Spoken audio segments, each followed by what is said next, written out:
Good morning, class ninth. So today I have decided to start you chapter number 2, which is related to the tissues, cells, tissues, level of organization, and different organisms. So if I talk about the tissues, then it is very clear that tissues are basically the group of cells which work in coordination, or these can have some similar structures or the different structures, but their origin and function is same. So cells, what are the cells? Cells are basically the smallest unit. Okay, once these cells means many of the cells, when cells combine, they are having some similar kind of what you say the similar kind of functions they are performing. They can be of similar shape and size also.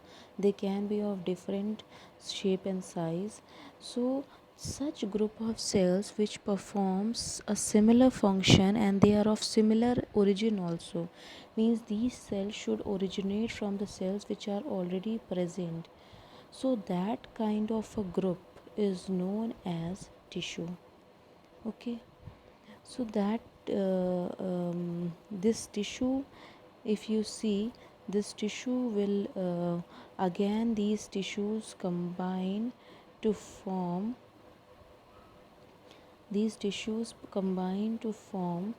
what they form or organs. This you have studied in class ninth also, that different cells combine to form tissues then combine to form organs, and these organs combine to form a organ system, and then ultimately one organism is formed. So in that manner we say that cell is the smallest unit and tissue is the another unit of an organism. So let's see level of organization, or the way in which organisms are formed. First of all, the smallest unit is molecule. These can be hydrogen, what, sorry, hydrogen, water, oxygen, carbon dioxide, sodium, potassium. These all are the molecules. Okay, so these molecules combine to form a cell. This you have studied in chapter number 1, that different types of the substances like proteins, lipids, and other substances, water, these things are present in different regions of the cells. So molecule is the smallest thing. Then it forms a living structure which is known as cell. So cell is the smallest unit of a living structure. Then these cells combine to form one tissue. In that case, if you see this diagram, in that case it is a epithelial tissue. Okay, epithelial tissue is the one which covers our body. So this is the epithelial tissue. These epithelial tissues combine to form an organ. Now in this case this organ is kidney. Okay, and these kidneys, when these kidneys are in means when these kidneys join with other organs also, like ureters, gallbladders, urethra, then it forms the excretory system. excretory system And your human being, that is an organism which is made of many such kind of the organ systems, like circulatory system, the epithelial, that is the what you say digestive system, the respiratory system, circulatory system. All these systems combine to form an organism. So this is how the things have evolved from a simple structure of the molecule. Now let us see This in this chapter, first of all, let me tell you, this chapter is divided into two parts. In first part, there are description about the that is plant tissues, and in second part there is description about the animal tissues. So I don't have actually a book, so I don't remember it in that way. Maybe in your new book, animal tissues are given in starting, and plant tissues are given at back. So it hardly matters in which sequence we are studying.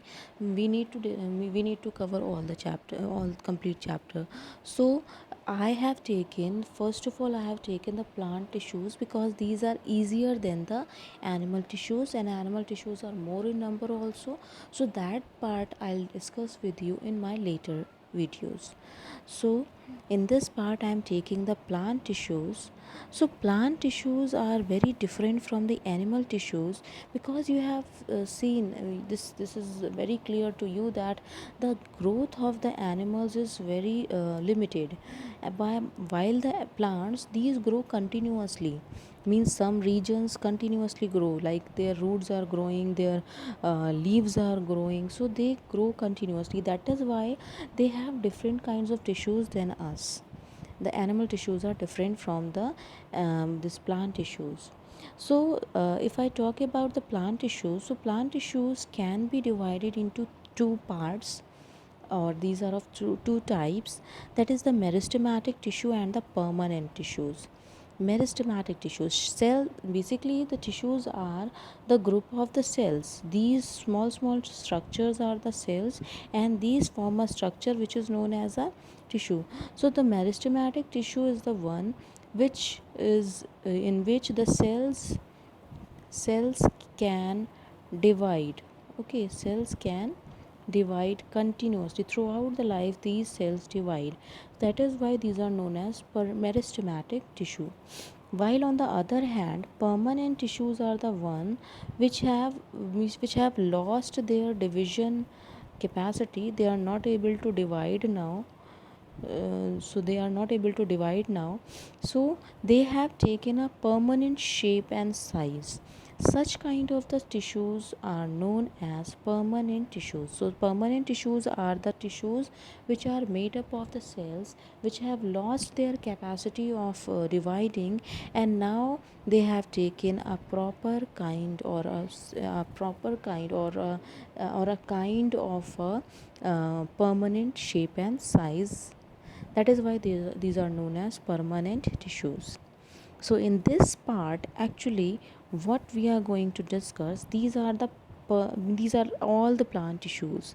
So plant tissues, broadly, these can be divided into these two groups: meristematic tissues and permanent tissues.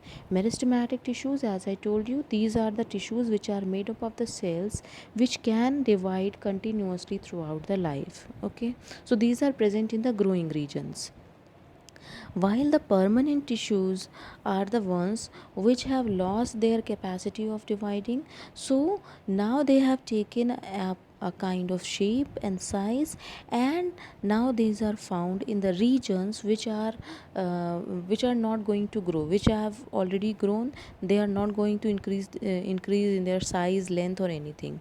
So such kind of tissues are known as permanent tissues. Now you see, this meristematic tissue can be divided into these three groups: apical, intercalary, and lateral. This is depending upon the position of the meristematic tissue. This apical means these are present on the tips, intercalary means these are present in the nodes and internodes of the plants, and lateral means these are present inside the cambium part, that I'll show you in my next slide. And permanent tissues, then again, these can be divided into two groups: simple permanent tissues and complex permanent tissues. These simple permanent tissues are also known as ground tissues. Why these are known as ground tissues? Because these are found in the filling parts of the plant, means inside the leaves, inside the stem, inside the roots, wherever there is a requirement of filling, then these type of tissues are present. That is why these are known as simple permanent tissues or the ground tissues. On the other hand, we have complex permanent tissues, which are also known as vascular tissues, and this you have studied in class 7, that vascular tissues are of two types, xylem and phloem. These help in the transportation of the materials from the roots to the other parts of the plant. So okay, I forgot to tell you why these are again divided into simple and complex. Reason being, in simple permanent tissues, all the cells are of same type. Cells are of same type. Okay, means if these are oval, all the cells will be oval. If these are like pentagon, hexagon, these cells will be of similar kind. There will be no differentiation in the cells. Okay, these cells will be in the same kind. While if I talk about the complex permanent tissues, then their cells are their cells are different. These cells are different. How these are different? Let me tell you how these are different. Let's wait. Okay, these cells are different because these form these are of different means these are of different shapes or size or structures. There can be some rectangular cells, there can be some oval cells, there can be some pentagon cells, hexagon cells. So many types of the cells combine to form such structures. That is why these are known as complex permanent tissues. Okay, then your simple permanent tissues can further be classified into parenchyma, collenchyma, and sclerenchyma. Okay, parenchyma, collenchyma, and sclerenchyma. Okay, what is parenchyma? These are the cells which are present in the green regions, and these help in the process of photosynthesis. Collenchyma are the cells which are present in the filling areas. These provide kind of a strength to the cells. These are flexible also. And sclerenchyma are the cells which are little protective in nature because these cells are dead. So parenchyma is living, collenchyma is living cells, and these cells are living, but sclerenchyma are the dead cells. Okay, so this much of the part I am gonna discuss with you. So for today I have only chosen first part, that is meristematic tissues. On my next video I'll discuss with you simple permanent tissues, and on the other video I'll discuss with you permanent complex tissues. Now let us discuss about the meristematic tissues.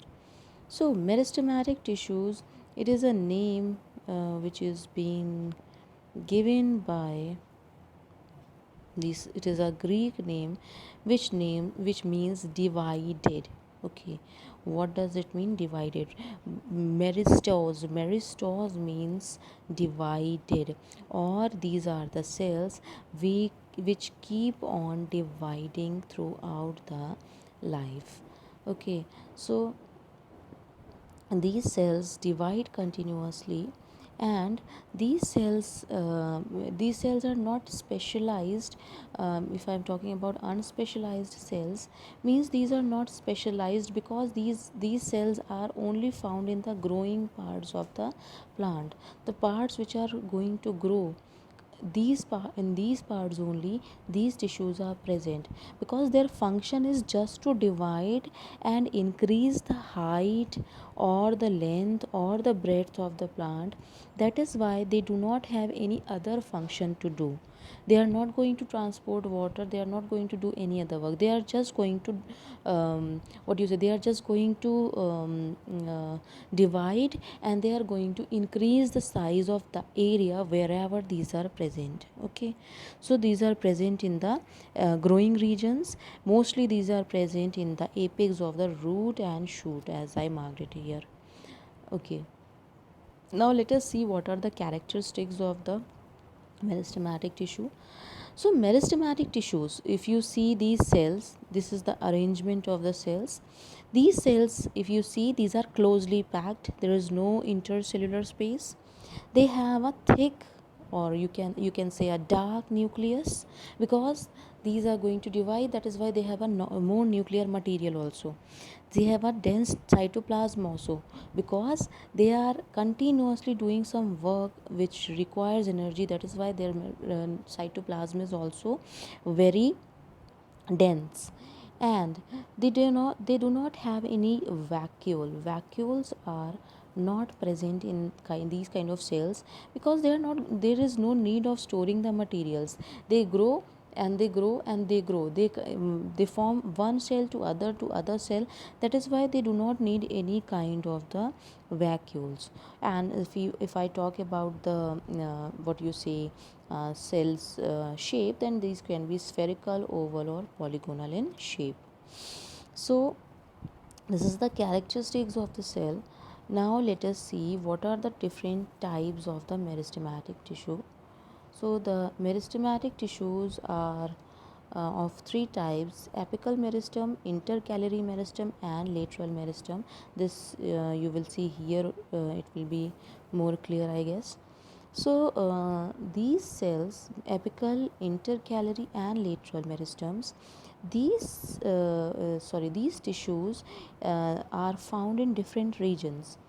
These apical meristems or meristematic tissues are present on the shoot apical meristem. You might have seen that if you're a if you love gardening, then you might have seen that we always cut this region, these apical buds of the plant, we cut these parts. Why? Because whenever we cut this part, then the growth of the plant becomes more.